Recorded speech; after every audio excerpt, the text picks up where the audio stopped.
If you're sick of trolls on the interwebs, who are you gonna listen to? Rated R!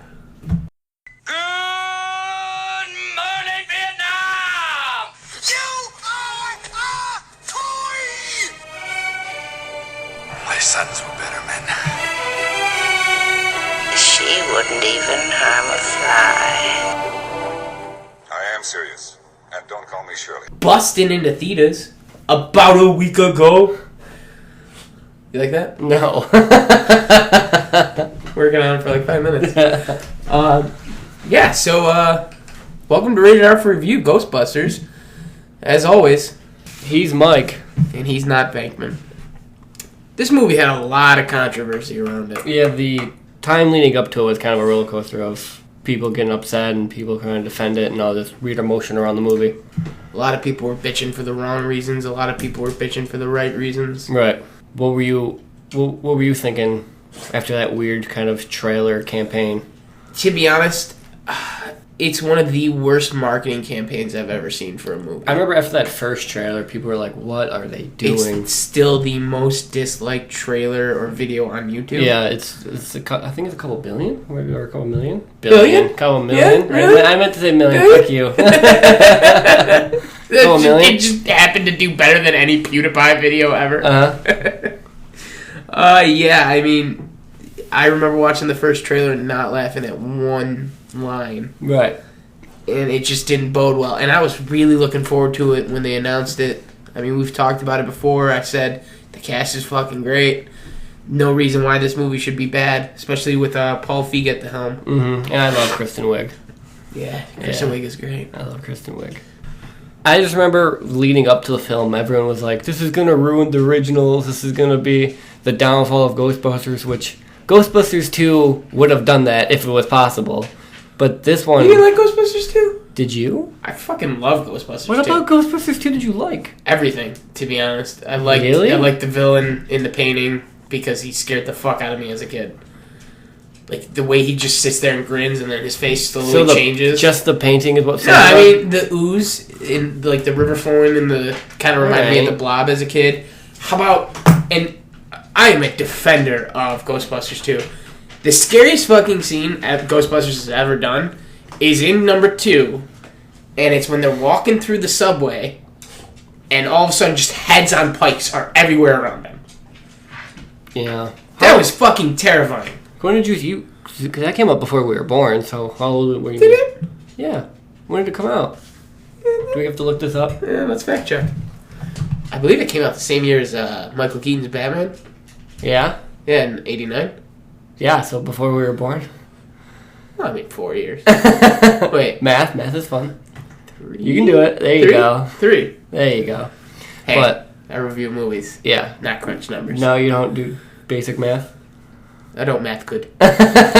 So, everyone's kind of bitching about it that this was going to ruin the originals, but I don't think you can, because the originals are there. They're done. You can't edit them. I agree. Like, the originals are always going to be there. Why complain about a reboot? Let them take a chance. Worst thing that could happen is it not be good, but what does that do? Oh, so there's some shitty version. Like, did you see Total Recall, the remake? Not the remake, no. Not the remake? I actually think the remake was pretty decent. Yeah. And I love Arnold Schwarzenegger, but that original was not good, in my opinion. People love it, but I didn't. But I like the remake. So, I mean... There's an audience out there for every movie, and there was clearly an audience for this movie because it's doing pretty well so far. Yeah, I mean, if you slap the Ghostbusters label on it, it's gonna make money. I really do believe Sony thought they had $100 million opening weekend film on their hands. Yeah. What did it do? It only did 40. Okay. If that, because it lost to Pets. Pets came in first again. Did it? Yeah. But I remember, I think the issue wasn't that the fact that they were all women. I think a lot of people were kind of bitching that they were changing the characters. And I think that's where most of the hatred came from. Not the fact that, like, oh, they're fucking women. Women can't play these roles. I'll agree to a point, but there were a lot of... You think it was more misogyny? There was a lot of misogyny about... But the problem is that Sony's campaign behind the entire film was they were going to play this angle up. It was, because the we are misogyny, women, we are women, we are yeah, women. the misogyny came out, and then Paul Feig made a statement that the press ran with and, like, completely turned around. Like, it's not what he said. And that, like, something where he was like, certain, like, I really don't remember what he said, but it's like, nerds aren't going to like this or something like that. And they ran it the complete wrong way, took it out of context, and that increased the flames. Mm-hmm. But I gotta say, all around, I was actually surprised by this movie and how much I liked it. Yeah. Like, in no way is this a good movie. Let me start that off by saying, Paul Feig has made much better movies. Kristen Wiig, Melissa McCarthy are spot on as usual. Great casting there. Mm-hmm. Like they filled the shoes well. Leslie Jones and Kate McKinnon come onto the scene. SNL alums. Aren't they still on it? Or are they done with it? I think they're still on it. I haven't watched SNL in years. I don't watch SNL. It's not funny anymore. You can lie to yourself all you want, but SNL stopped being funny when Eddie Murphy and I mean, not that long ago. yeah. I mean, they had Sandler and Farley, but I mean, what about with like fucking Fallon was on it and fucking Tina Fey, Amy Pollard. You think Fallon was funny on? He laughed in every scene he was That's in. why it was funny. Yeah, we need more Cowell. It was a good skit. Okay. But yeah, SNL's been dropping off in the years.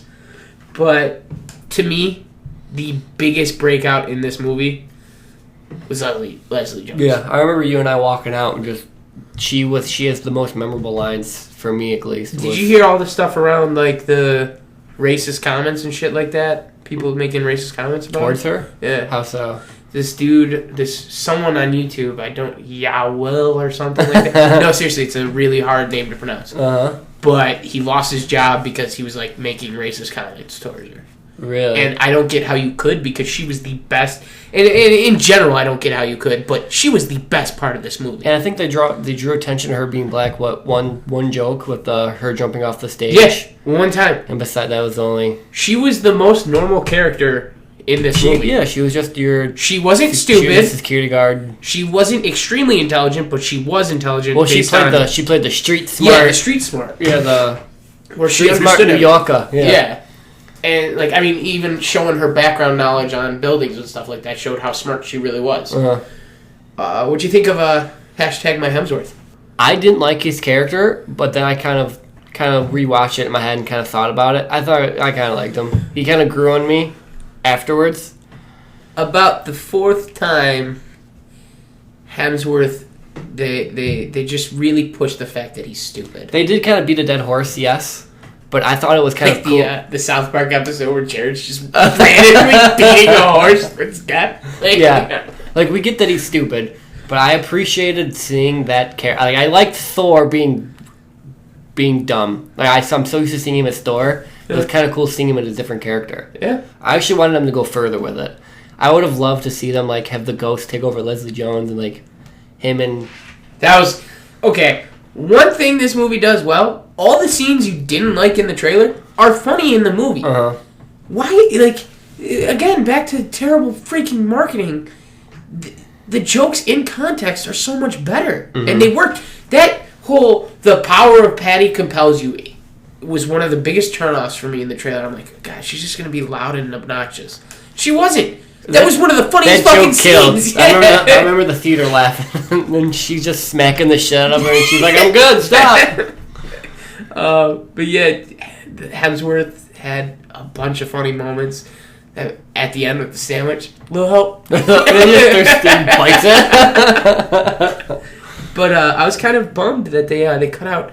I guess there really was that dance scene that we saw in the end. Yeah, because at the end, during the credits. All the fucking they had to cut it because and of budgetary reasons. Really, but yet they still put it in the film in a way at the end, which makes no sense. Yeah, tell me, it's not even at the end; it's after. Yeah. During the credits. How are you gonna tell me we cut this film or this scene to save money, yet you still put it in the movie and then add credits over it? That's gotta cost more than the scene itself. Plus, how funny would that have been? That would have been it. Well, they're walking through. They all posed in a disco dance, and I remember turning to one of our friends, and I'm just like, "There's about to be an awesome dance scene," and then nothing. Right. In fact, how funny would it have been to have Leslie Jones' character kind of trying to yell over them dancing. Because remember that one of the funniest scenes is her walking through them frozen. Hey, why y'all standing still? So how funny would it have been if she's just standing there as her like, oh hell no. Yeah, no, man. What did you think of Kate McKinnon? Actually, I'm not a huge fan of her in this. Like, I like her on like SNL and some of the skits she does, but first it just didn't hit home with me for her in this. And people are saying she was one of the breakouts. She wasn't for me. I'm gonna get a lot of hate for this. I have never found Kate McKinnon funny, except for one skit she does when she mocks Justin Bieber. I think that's hysterical. I like when she does Hillary. I just don't care to see Hillary at all. Fair enough. Yeah. But Kate McKinnon was a big letdown for me. Yeah. I was like, besides that really cool kind of CG fight at the end, I feel it's probably just me, but I think she's like a female Jimmy Fallon. Yeah? How so? She kind of does the same face in every skit she does.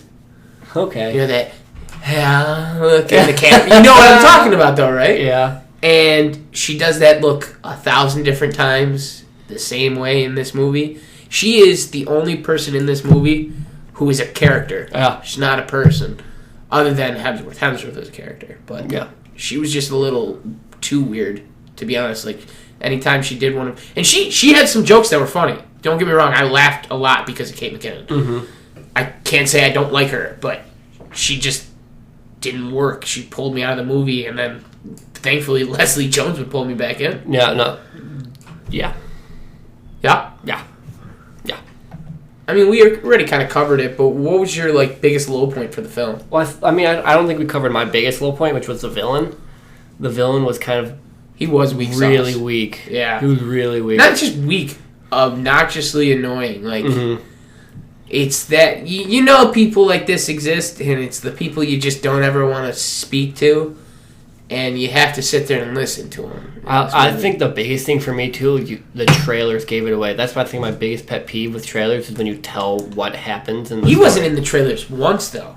No, that the villain kid, wasn't, but no. you saw the ghost take over Hemsworth. Yes, and you're you like, see that. They well, gave that clearly away. that's going to happen at some point, and he's going to be the villain. Like when Doomsday showed up. Right. You're like, oh, well, that's going to happen. Yeah. But, yeah, the villain was super weak, and I remember what made the first one so great is that there was kind of like a love interest, and the love interest actually became like the ghost took over her at the end. Yeah, not Kristen Wiig just wanting to fuck Chris Hemsworth. And in this one, you weren't really attached to the villain, or you were kind of attached to Hemsworth, but not in that romantic Yeah. They got to get together at the end. Remember that random ass dance sequence? Not the one we talked about getting cut, but Kate McKinnon just starts dancing for some reason. Oh yeah. Why was that there? I don't know. It was halfway. Dude, it was like... They're just standing in their office. That's one of the things I'm talking about. It just pulled me out. Yeah. I'm sitting there this is stupid. What was one of your low points? The biggest low point in the film was actually nothing to do with the characters. It was the story. Weak story. I mean, I know Ghostbusters 1, and this is the problem with reboots and originals. You're always going to have that comparison. Mm-hmm. But, you just barely see, in the first one, Zool's ghost world or whatever. Zool's a god or something like that. Never really explained that well. But there's, mirrors with ghosts behind them. Right. That was so stupid. They didn't really mention... they kind of briefly touched on, this from another dimension. Yeah. But why do you need a mirror Yeah. to do it when you're putting these little devices out that cause a hole? And the CGI. So they're coming from the mirrors? The CGI was awful. It looks like... Remember Scooby-Doo Monsters Unleashed? Uh-huh. It's that bad of CGI. It looks like Haunted Mansion. And that was... Yeah. That in the late 90s. I do remember that. It's just early terrible. 2000s. And I know the CGI it was is bad. pretty good. And I gotta say, it was... Well, yeah, but they have an excuse, though. Those Yes, fucking things in are the 80s, 30 years old. It's not like the budget on those things were... Yeah. No, Fuck, but those this are is 30 over years old. $97 million for each movie. Mm-hmm. I think they got $1 million increase for Two Towers. Yeah, And then it stayed the same it stayed the same for Return of the King. No, at no point during this film does the CGI look good, other than with the weapons. I thought the weapons looked pretty good. Right. Sitting here, I remember thinking to myself in the theater that you don't really know if the film is trying to stand on its own legs or trying to ride the coattails of the first one. With the fact that there's a They cameo kept doing every callbacks. 5 seconds. Right. Yeah. It was you at the end of the film. We're like, I wonder when Yeah, I'm sitting there going, no Sigourney Weaver cameo. Then and she's walking into the corner. She's walking into that screen. There she is. Okay. Yeah, Fuck even, me, right? all the living cast members were there, and they even had a bust of. Oh yeah, they had in the very beginning of the statue Harold of Ramis. Yeah. So, but you didn't really know if they were just trying to be their own movie, or if they're like, "Hey guys, remember these? Give us your money because we're doing this again." Yeah, I feel really bad that it's not like I said, it's not a good story, but the things were there to make it so much better than it should have been, or that it was. They even had a callback to the Stay Puft Marshmallow Man with the balloons. Yeah, I mean, to be honest, there was no need for that. Again, Just the besides fan service. That's the only reason they had it was fan service. What? First of all, apparently ghosts can possess balloons. Mm-hmm. Really? And if these ghosts died like this, why was the Stilt Man? Apparently a nuclear explosion can affect them. But a nuclear explosion can affect ghosts. Way to go, U.S. government. That was another thing. The ghost world. Yeah. 3 movies, they finally fucking show the ghost world other than that stupid balcony Zool was sitting in. Mm-hmm. And it's just a tunnel. It's like a weird little green tunnel. Yeah. Yeah. You should have explored that earlier in the film instead of the mirrors. Saying, oh, there's a ghost zone. Danny Phantom. Yeah. Danny Phantom had the ghost zone. Ghostbusters never had the ghost zone.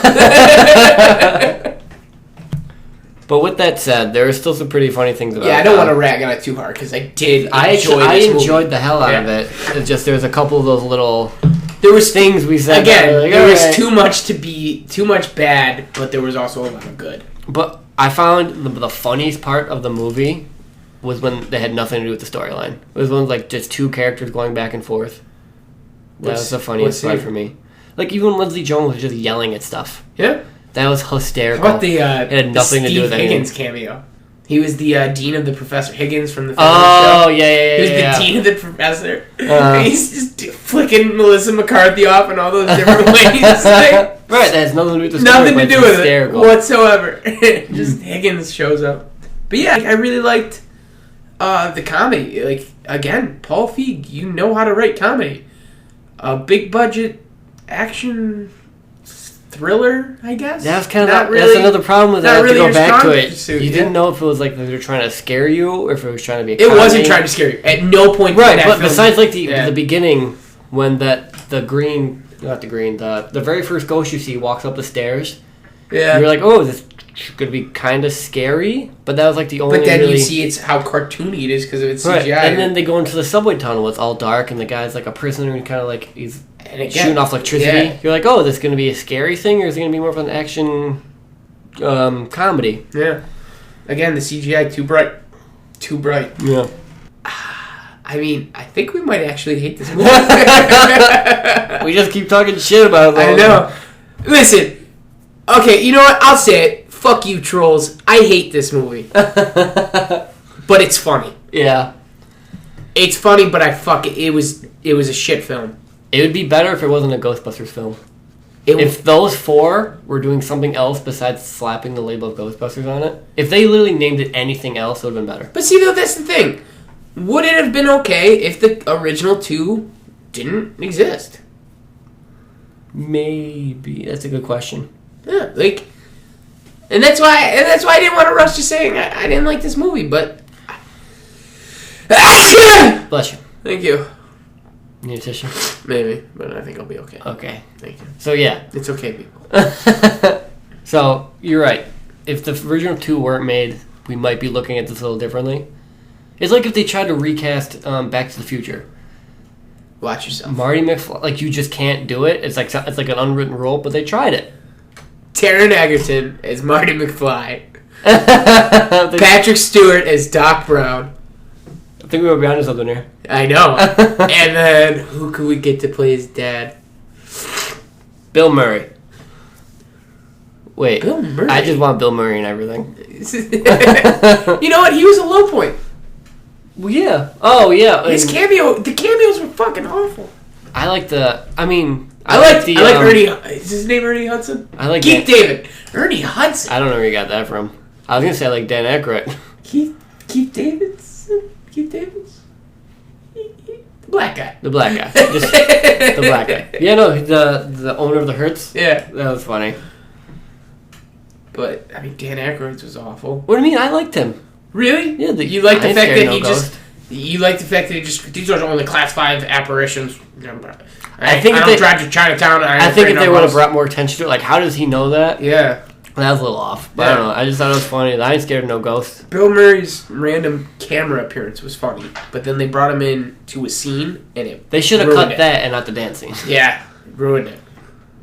And then fucking, I mean, you had the random ass. Who was the chick that was their receptionist? She was like the hotel in the original receptionist. Yeah, in this one. Wait, in this one or in the original? The woman who talked like this and had sex with Rick Moranis in number 2. I don't know her name. Ghostbusters, we believe you. You don't remember her? I remember her. I don't know her name though. Man, Rick Moranis. Wish he would have came back. They should have had him go back. If Rick Moranis had come back in this movie, all things forgiven. As a ghost. That's fucked. I'm sorry. You don't see Rick Moranis for so long and you want to see him dead? Yeah. That's fucked, bro. Alright, ratings. What will you give it? See, going into this, I was actually going to rate it higher than what I'm thinking right now. Yeah. It happens when you talk about something really, like this. Though, because before this, I'm like, you know what, it's worth a watch. Go see it in theaters. It'll be a good time. Now I'm like, fuck this movie. Yeah. Yeah. So, I guess I would have to say, go torrent it. If you got nothing to do on a Friday, Saturday night, give it a watch. If you like the originals, just go into it knowing that you're going to find a little thing, something's wrong with it. Yeah. You know what? I'm going to give it a C in theaters. Why? Oh, really? Why's that? Because of how funny it was. Yeah, it was funny. I can't discredit how funny this movie was. Well, can you justify paying $10 for it? Yes, because it did what a comedy movie was supposed to do, and that was make me laugh. Okay. Like, you know how many comedy films you go see and they just don't make it? Neighbors 2? Right. But I guess this movie didn't make me, like, belly laugh. Like, I didn't have that hard laugh of a laugh. It was more of like a little... That Leslie Jones scene, I ain't going in there. That's a room full of nightmares. Yeah, but, like, that didn't make me, like... I was like, ha ha, and I was like, ha. I was dying. Yeah. But I would give it a go see in theaters. Okay. Just check it out. That's what I'm saying. I'm saying it's worth a watch. I'm just saying don't pay money for it. I also want to see possibly another one. True. Yeah, so help the movie out. It needs it. It's kind of like I'm probably going to go see MIB 23 just for that simple fact of I want more crossover movies. So even if MIB 23 is a pile of shit, I just want to see more crossover movies. Well, what would you think of this happening? So MIB 23, say that works. Mm-hmm. What about MIB 23 Busters? That might be too much. I don't think it would be. Because if they do it right, it isn't for another time. Yeah. But imagine you got Jonah Hill and Channing Tatum get pulled into Men in Black, right? Or would they... And then they bring them into Ghostbusters. So would the two join the Ghostbusters? Or yes, would the two would join the MIB? Ghostbusters. So you take MIB out of it, but then at certain points, so like now Channing Tatum and Jonah Hill are just hopping movies franchise. Then they're gonna go to fucking the Avengers, and then they're gonna go to fucking Justice League. Channing Tatum's Gambit. He can't go to the Avengers. Oh shit! That's right. Yeah, like that's never getting fucking made. All right. Hey, thanks for listening, guys. If you liked what you heard here, like and subscribe. As always, he's Mike. He's not Venkman. Keep it tight.